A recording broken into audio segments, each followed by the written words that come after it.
Welcome back to As the Crow Flies on the Mass Transit Channel and our series on the Litany of Trust by Sister Faustina Maria Pia with the Sisters of Life.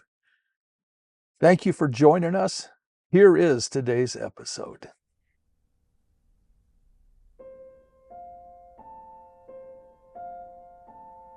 There are moments in life when suffering feels pointless.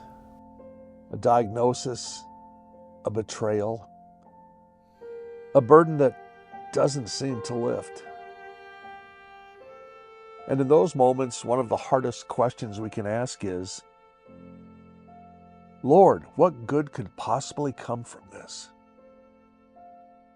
Today's petition from the Litany of Trust speaks directly into that question.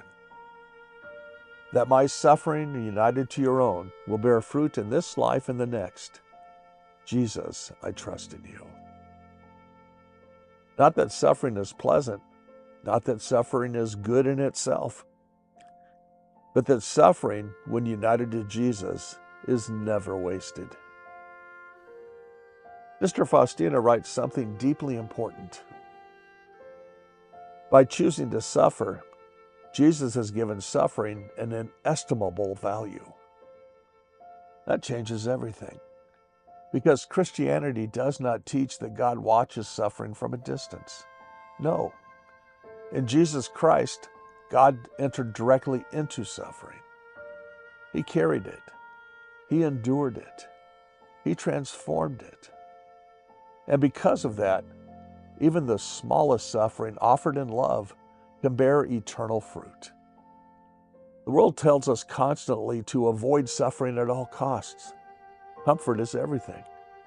Convenience is everything. Pleasure is everything. And yet, we willingly suffer all the time for things we think are worthwhile. People endure exhausting training for athletic achievement. Students sacrifice sleep for academic success. Workers sacrifice time and energy to build careers. Parents lose sleep for their children. Love always costs something. The real question is, what will my suffering be for? And maybe that is where Jesus gently asks us today, what am I suffering for? Am I suffering merely for comfort, for success, for recognition? Or am I allowing suffering to become an act of love? Because suffering united to Christ becomes redemptive. Not because we are powerful, but because He is. St. Paul writes, I rejoice in my sufferings for your sake. That sounds almost impossible to modern ears. And yet the saints understood this deeply. Sister Faustina tells the story of Blessed Father Jerzy Popieluszko, a Polish priest, a man who suffered greatly under communist oppression. As a young seminarian in military service, he was mocked and beaten for praying the rosary. The injuries were so severe they damaged his heart and kidneys. But suffering did not harden him. It purified him. Later, during the oppression of the Solidarity movement in Poland, Father Jerzy became a spiritual father to countless people. He preached truth. He preached courage. He preached Christ. Not through violence, not through hatred, but through prayer, through sacrifice, through faithful endurance. And eventually, he was murdered for it. But something remarkable happened afterward. The people did not respond with revenge.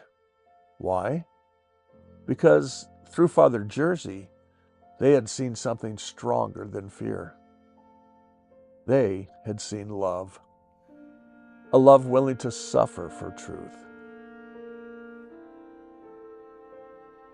Benedict XVI once wrote that the willingness to suffer for truth and goodness is essential to humanity itself.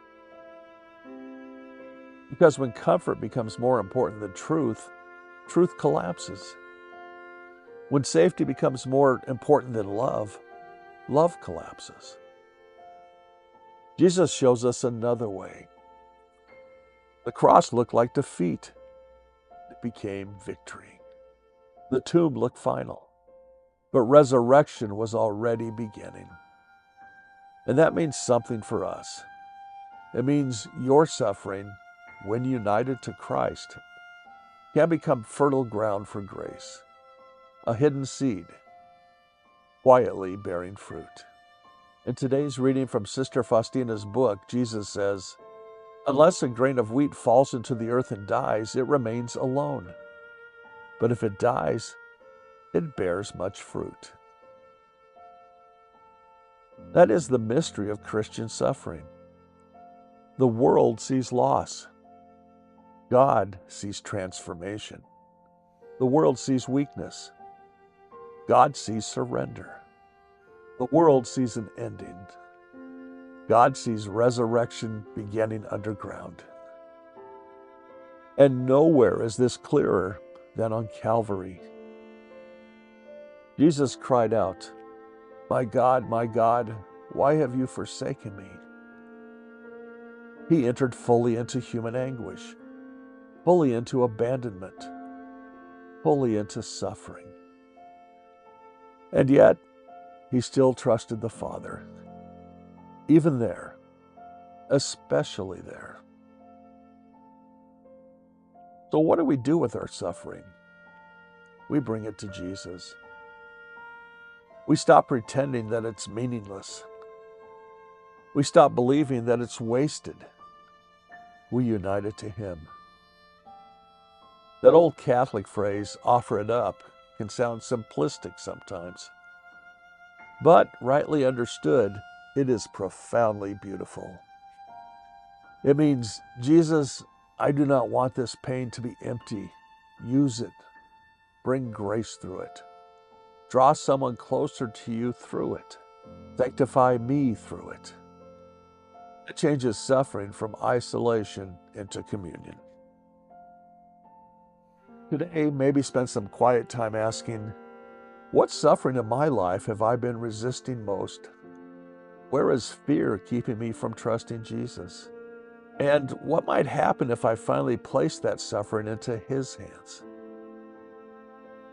Sister Faustina encourages us to begin each day with a morning offering, to consciously unite our prayers, our works, our joys, and our sufferings to Jesus Christ. Because when united to Him, nothing is wasted. Nothing. Jesus suffered for love of us. He transformed the cross from an instrument of death into the doorway to eternal life. He teaches us not to run from every suffering, but to unite our cross to His. He will give us courage when suffering feels meaningless. He teaches us to believe that even hidden suffering offered in love can help bring souls to heaven. That my suffering united to your own will bear fruit in this life and the next. Jesus, I trust in you. If you'd like to pray the Litany of Trust daily with Sister Faustina, there's a YouTube link in the description of this video where you can do just that. God bless you.